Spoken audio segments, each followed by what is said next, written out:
भगवान बाबा हनुमान जी को प्रणाम, महंत त्यागी बाबा जुमदेव जी को प्रणाम, परमात्मा एक सभी को मेरा नमस्कार। आप सबको मैं एक महान व्यक्ति के बारे में बताने जा रहा हूँ। मानव धर्म के निर्माता महंत त्यागी बाबा जुमदेव जी, इन्होंने दुखी कष्टी मानव को जगाने का कार्य, अंधश्रद्धा निर्गुणन धूर्त हत्या मानव धर्म, दुखी कष्टी मानव कैसे जगेगा, इस कार्य के लिए महंत त्यागी बाबा जुमदेव जी, इनका जन्म 3 अप्रैल 1921 में टिमकी इस परिसर में हुआ। और उसके बाद में महंत त्यागी बाबा जुमदेव जी ने अपनी मराठी 4वीं तक की पढ़ाई की। उसके बाद में उनके परिवार में बहुत भूत बाधाएँ थी। इसी की वजह से महंत त्यागी बाबा जुमदेव जी, इनके पिताजी ने जो मकान में रहते थे वो भूत बाधा का प्रॉब्लम था। इसीलिए महंत त्यागी बाबा जुमदेव जी ने के पिताजी ने उन्होंने ये विचार किया कि यहाँ से अपन कहीं दूसरा मकान लेके लेंगे। और वो दूसरा मकान टिमकी इस परिसर में झुनके साहूकार, इनका मकान बिकाऊ था। और वो मकान बाबा के पिताजी ने लेने का निश्चय किया।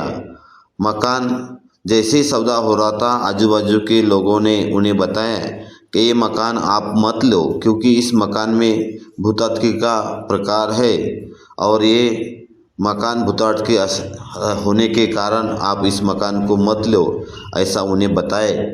लेकिन बाबा के जो पिताजी थे ये गुरु मार्गी थे। उनके गुरु धापेवाड़ा यहाँ के यादवराव जी महाराज थे।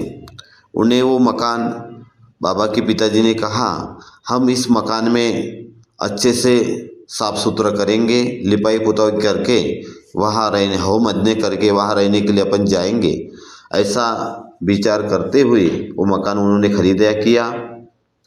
मकान खरीदी होने के बाद उन्होंने वहाँ पे अच्छा साफ़ सुथरा करके वहाँ हवन वगैरह किए। हवन करने के बाद बाबा का पूरा परिवार वहाँ रहने चले गए। वहाँ रहने गए, उसके बाद में ही जैसे रहने गए उस दिन से ही वहाँ पे अलग अलग तरह के आवाज़ आना शुरू हो गया। रात में कोई ऊपर चल रहा है ऐसा पायल का आवाज़ आने लग गया। उनके दरवाजे के आगे रात में कुत्ते रात पर भौंकते रहते थे। और यही प्रकार उनके परिवार में बहुत दिन तक के चलते रहा। और ये प्रकार चलते रहते रहते बाबा धीरे धीरे बड़े हो गए। बाबा को उस समय हनुमान चालीसा पढ़ने का भी छंद था।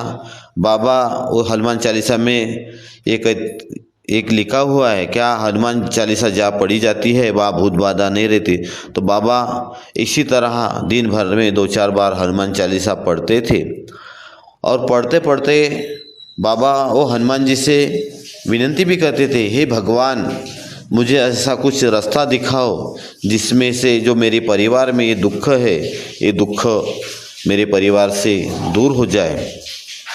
लेकिन वो वैसे ही करते गए। और कुछ दिन के बाद बाबा, जैसे छोटे थे तो उनको पहलवानी का भी छंद था और कुश्ती वगैरह भी खेलते थे। तो इसीलिए उस परिसर में बाबा को पहलवान इस नाम से भी जाना जाता था। लेकिन कुछ दिन के बाद महंत त्यागी बाबा जुमदेव जी, इनकी शादी हुई। शादी बाबा की वाराणसी आई इनसे हुई। खपाई गांव धापेवाड़ा की तरफ है, वहाँ पे वाराणसी आई के साथ उनकी शादी हुई और उनको एक बच्चा भी हुआ। उनका नाम मनोहर ठुबरीकर है। बाबा का बच्चा मनोहर ठुबरीकर है। और बाबा ने ऐसा देखते हुए एक दिन ऐसे ही उनका भाई घर में सोया हुआ था और उन सोते हुए बाबा बाहर बैठे हुए थे। तो उनका भाई बाबा की तरफ गया और कहने लगा, भाई मेरे अंदर में कोई आया था कि मेरे पैर किसी ने हिला है। बाबा को लगा कि यहाँ तो कोई आया नहीं और पैर किसने हिलाया होगा। बाबा को बहुत विचार आने लगा। बाबा ने अब विचार किया कि नहीं, अपने घर में जो ये भूतात्की का प्रकार शुरू है तो अपने को किसी ही मांत्रिक की तरफ जाकर इसका नीचे लगाना चाहिए। इसलिए बाबा एक दिन सुबह उठे और एक मांत्रिक व्यक्ति जैसे बाहर मिला और वो बाबा से कहने लगा, बाबा आप कहाँ जा रहे हो, बाबा आप कहाँ जा रहे हो।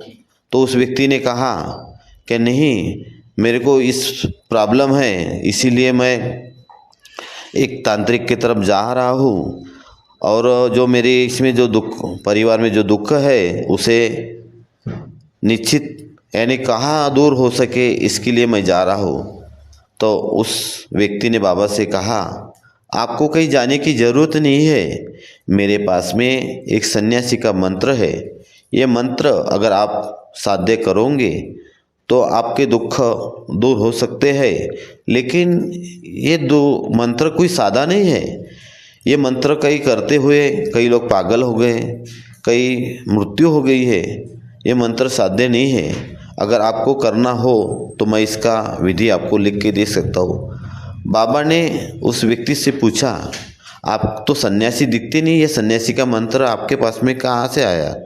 उस व्यक्ति ने कहा, सन्यासी मैं नहीं, मेरे पिताजी एक सन्यासी के साथ घूमते थे और वो मृत्यु होने के बाद वो पूरे ग्रंथ मेरे पिताजी ने घर पे लाए और वो मंत्र मुझे पता है। इसलिए ये मुझे लगा कि आपको इसकी ज़रूरत है, इसलिए मैं आपको बता रहा हूँ। बाबा को उस व्यक्ति ने वो मंत्र लिख के दिया और वे विधि 41 दिन की है। 41 दिन की हनुमान जी की विधि है और बाबा ने वो विधि चिट्ठी लिख के आए हैं। और बाबा ने वो खुद के पास न रखते हुए पांच भाई थे, पांचों भाई की बैठक बुलाई और उनसे कहने लगे कि एक मंत्र मेरे को सन्यासी का मिला है। अब 5 भाई है, पांचों भाई में से कोई तो भी एक व्यक्ति इस मंत्रों को अगर करेगा तो अपने दुख भी दूर हो सकते हैं और कुछ जो दुखी कष्टी मानव है उसके भी दुख दूर हो सकते हैं। तो बाबा ने सभी भाइयों से पूछना चालू किया। पहले नंबर से पूछा, उन्होंने नहीं कहा। दूसरे नंबर से पूछा, उन्होंने भी नहीं कहा। तीसरे नंबर भाई से पूछा, उन्होंने भी नहीं कहा। चौथे नंबर के बाबा थे और बाबा ने कहा, क्या मैं छोटे भाई को पूछना गलत होगा, इसीलिए सभी भाइयों से कहने लगे, मैं इस विधि को करने को तैयार हूँ, लेकिन इस विधि को करते हुए मेरे को कुछ कम ज़्यादा होता है। अगर मैं मृत्यु वगैरह हो जाता हूँ तो मेरे परिवार का पालन पोषण आप अगर करते हो तो मैं इस विधि को शुरुआत करता हूँ। बाकी भाई लोगों ने इस बात को सहमत दी, लेकिन सबसे ज़्यादा इसे कहा जाएंगे क्या आई ने बाबा को बहुत साथ दी और बाबा ने इस मंत्रों को साधने के लिए निश्चय किया। और बाबा ने रोज़ बाबा के घर के बाजू में हनुमान जी का मंदिर था, वो मंदिर में जाके बाबा वहाँ पानी डालते थे, कपूर अगरबत्ती लगा के प्रदर्शनी घाल के घर आते थे। लेकिन 21वें दिन बाबा को ऐसा चमत्कार हुआ, क्या बाबा 21वें दिन विधि परिपूर्ण करके अपने घर में आए हुए थे तो बाबा के भाई की लड़की उसके आंख में बहुत बड़े बड़े फोड़े हुए थे और वो फोड़े फूटकर उसमें से रक्त वगैरह बह रहा था। उसमें मूंगी की लग रही थी, इसलिए वो भाई बाबा की तरफ आया और बाबा को कहने लगा, बाबा मेरे लड़की को देखने के लिए आप चलो, क्योंकि उसकी तबीयत बहुत ख़राब है। तो बाबा ने उसे कहा, मैं आकर क्या करूँगा, मेरे को यहाँ इसमें का तो कुछ समझता नहीं है।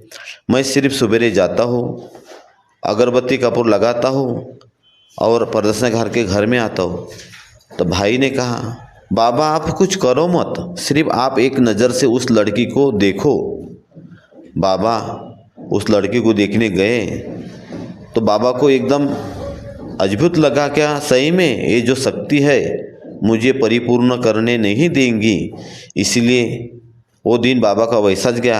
अब 22वें दिन बाबा ने सुबह नहा धोए और फिर हनुमान जी की पूजा वहाँ नहलाए और अगरबत्ती कपूर लगा के वहाँ विनंती की भगवान से, हे भगवान बाबा हनुमान जी, आप मुझे एक तो आप मुझको अपने चरण में विलीन करो, नहीं तो उस लड़की के जो दुख है उसे आप दूर करो।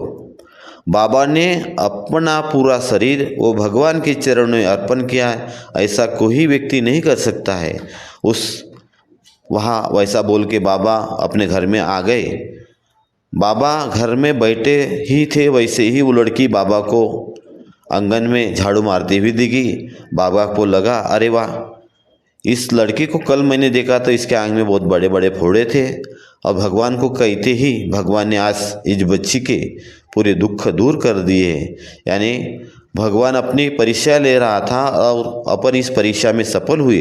बाबा के 41 दिन के पूरे कार्य परिपूर्ण हुए और बाबा ने 42वें दिन कार्य की समाप्ति करके उस व्यक्ति के यहाँ गए और उस व्यक्ति ने बाबा से कहा, आपको त्रितान हवन करना पड़ेगा।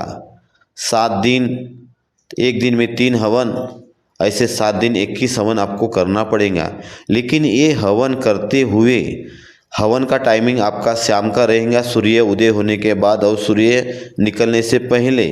ऐसे आपको रात भर में 3 हवन करना है। 3 हवन की सामग्री क्या लग रही है, वो हवन करने के लिए, लेकिन यह हवन बीच में खंडित नहीं होना चाहिए। हवन में बहुत सारा खर्चा होने वाला था, इसीलिए बाबा ने निश्चय किया और सभी भाई वहाँ से आने के बाद सभी भाइयों की बैठक बुलाई और भाइयों से कहने लगा, क्या अपने को 7 दिन में 21 हवन करना है और हवन में खंडित नहीं होना चाहिए, इसीलिए अपने को दिन भर काम धंधा करना है। काम धंधा करके ही शाम को हवन की सामग्री लाना है और हवन की शुरुआत करना है। बाबा ने ऐसे ही हवन कार्य को शुरुआत की। उस समय बाबा को बहुत तकलीफ गई। 3 हवन रात भर में करना, वही जगह साफ करना है, वहीं पर फिर हवन करना है। उस समय बाबा के भाई और आई वाराणसी उनके साथ में रहते थे और हवन की शुरुआत हुई। हवन करते करते एक ही दिन परिपूर्ण हुए और बाबा के फिर सभी देवों ने बाबा को दर्शन दिए एक एक करके। अब सबसे आखिर में भगवान बाबा हनुमान जी ने बाबा को दर्शन दिए। तभी बाबा को समझा कि नहीं, सबसे ज़्यादा शक्ति हनुमान जी की है। इसलिए बाबा ने एक दिन सभी परिवार को कहा, परिवार के लोगों सुनो, इसके बाद में हम एक ही भगवान को मानेंगे। और सभी बाबा ने जब भगवत प्राप्ति की, उसके पहले बाबा के परिवार में सभी देवताओं की फोटो ही थी, सभी को विसर्जन करके बाबा ने एक ही धर्म, एक ही परम भगवान को मानेंगे, भगवान बाबा हनुमान जी को, ऐसा सभी से कहने लगे। और ऐसे ही माध्यम से महान त्यागी बाबा जुमदेव जी, इनके तरफ दुखी कष्टी मानव आने लगे। जैसे जैसे दुख जैसे होते थे, वैसे बाबा की तरफ दुखी कष्टी मानव आते रहे और बाबा उन्हें फूंक मार के उनके दुख दूर करते गए। ऐसा ही बाबा का प्रचार और प्रसार बढ़ते गया। बाबा ने जैसे जमे वैसे दुखी कष्टी मानवों को जगाने का कार्य किया। जगाते जगाते, उस समय तो साधन नहीं थे, फिर भी बाबा जैसे बंडी मिले, बंडी गाड़ी पैदल जैसे बने वैसे गांव गांव में जाके दुखी कष्टी मानव कैसे जागेगा, अंदर सदे से कैसा जागेगा, ऐसे ही उनके दुख सभी दुखी दूर होने लगे। और बाबा ने इस मानव धर्म की स्थापना करके दुखी कष्टी मानव को जगाने का कार्य किया है। तो इसी महामानव की तीन उनकी मृत्यु 3 अक्टूबर 1996 में हुई।